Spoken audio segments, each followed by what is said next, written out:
ሞትና ጨለማ ክርስቶስን አላሸነፉትም።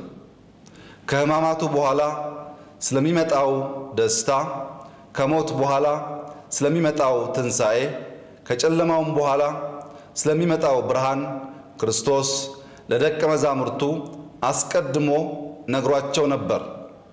ክርስቶስ ከትንሣኤው በኋላ ለሐዋርያት የተገለጠላቸው በአንድ ቤት ውስጥ ዘግተው ተቀምጠው በነበረበት ጊዜ ነው።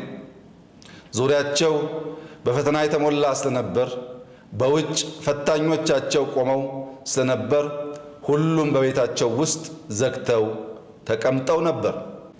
ሐዋርያቱ በዚያ በፈተናቸው ወቅት በራቸውን ዘግተው በጸሎት ይተጉ እንደነበረው አንዳንዶች እንደ ቶማስ የተነገራቸውን ይረሳሉ።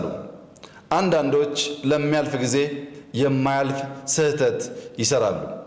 አንዳንዶች እንደ ዮሐንስ እስከ መጨረሻው ጸንተው ይገኛሉ። ሌሎች የለንበትም ብለው ጥለው ይሸሻሉ። አንዳንዶቹ የሚወራው ወሬ ከእውነታው በልጦ ይወስዳቸዋል። ሌሎች በሐሰተኛ ወሬዎች ሳይበገሩ ከእውነት ጋር ጸንተው ይቆማሉ። አንዳንዶች ጣት መጠቆምና በጸያፍ ቃላት በማንቋሸሽ ሲጠመዱ፣ ሌሎች ከመከራው ቀንበር ለመሸከም ትከሻቸውን ያዘጋጃሉ።